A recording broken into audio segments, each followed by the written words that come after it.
A Quiet Place, Parenting, and their one true movie obsession, John Krasinski and Emily Blunt. A few weeks into their relationship, John Krasinski and Emily Blunt watched Jaws as one of their first dates. According to Krasinski, they rewatched it up to 9 times over the course of the following few months. It wasn't for the joy of, in Blunt's words, seeing people's legs get munched off. They cherished its human moments the most. Krasinski was completely outclassed by the one in which Roy Scheider's defeated police chief finds inspiration playing copycat with his small son at the dinner table. The fact that in a true horror film, the first historical blockbuster, you have a scenario that ranks among the best movie parenting scenes ever. He struggles to come up with a better phrase. It is simply gorgeous. After 10 years, 2 children, and other career-advancing decisions, the couple has paid tribute to the film that first brought them together. In the upcoming film A Quiet Place, Krasinski, who also co-wrote the screenplay, follows a family as they struggle to survive after being overrun by blind monsters that attack when they hear noise. Knowing that the crunch of an autumn leaf could start a violent end, they live in silence. It is a horror film, even a monster movie, but the creatures, like the 25-foot shark off the coast of Martha's Vineyard, are incidental to the human drama. Krasinski is the first to admit that horror is an unexpected direction for his career, not only because it differs so much from his prior credits as an actor on The Office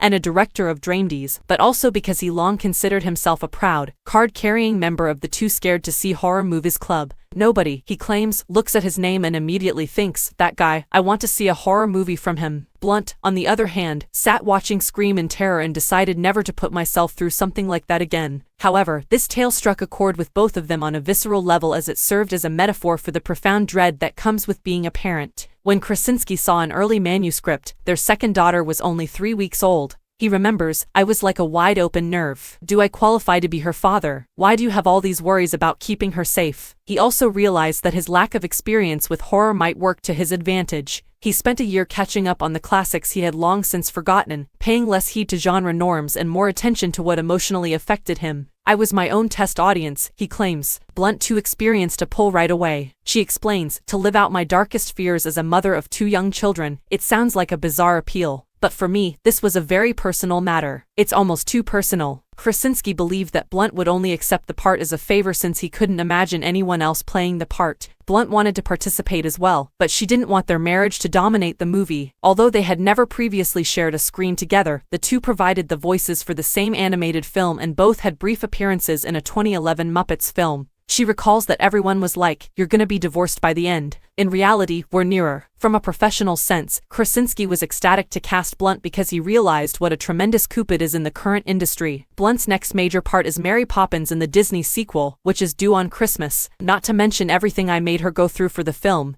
He quips, I required that she genuinely want to accomplish that. Blunt only required 1 take, according to Krasinski, for one especially gruesome scene that takes place in a bathtub and is immortalized on one of the film's posters. He remembers, she was so incredibly good that it literally took the air out of the room. She then swiftly switched it off after turning it on. When I said cut, she immediately asked, what's for lunch today? Although Blunt and Krasinski set out to treat one another professionally, she claims that because of their past interactions off-screen, we inevitably have a shorthand that bypasses that diplomacy sometimes. With the exception of the sign language the family in the movie developed because their daughter is deaf, the movie had no spoken, making the secret language that can only come from years of changing diapers and preparing meals together came in very handy. Also included was what Blunt refers to as our own beautiful library of memories of the couple's own daughters laughing and having fun. Their ability to convey the sorrow of not being able to enjoy these moments with their fictional children, played by the incredibly gifted Noah Jupe and Millicent Simmons, helped them sell the movie. The young Jupe and Simmons, who both received their big debuts last fall, she and Todd Haynes Wonderstruck and he and George Clooney's Suburbican, are impressive here. Both Krasinski and Blunt credit the performer's early talent for a large portion of the film's success. Simmons, who is actually deaf, is credited by Krasinski with forcing him to rethink his interpretation of her character by candidly discussing her experiences growing up deaf in a hearing family. And Krasinski quotes Jupe, who he claims expresses the difficulties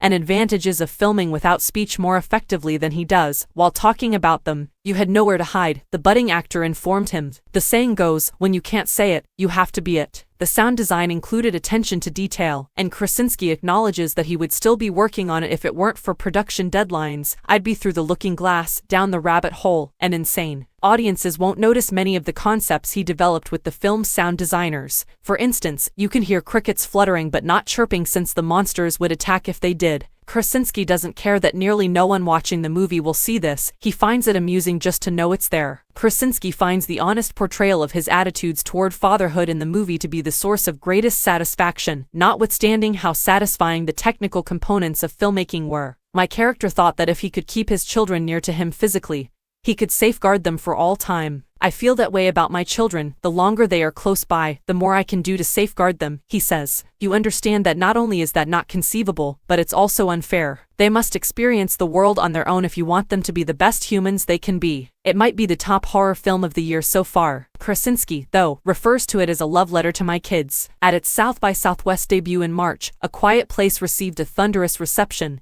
joining the ranks of recent genre fare like Get Out and The Witch that have used the human condition to terrifying effect. The audience can project any of the fears that keep them up at night: gun violence, escalating nuclear tensions, or increasingly horrific natural disasters, onto its giant-eared monsters. But it's equally relevant and ageless. Even if it's been 40 years, you still recall the shark. It's the touching moment at the dinner table that touches you. According to Krasinski, the scares are just the backdrop in the best horror movies.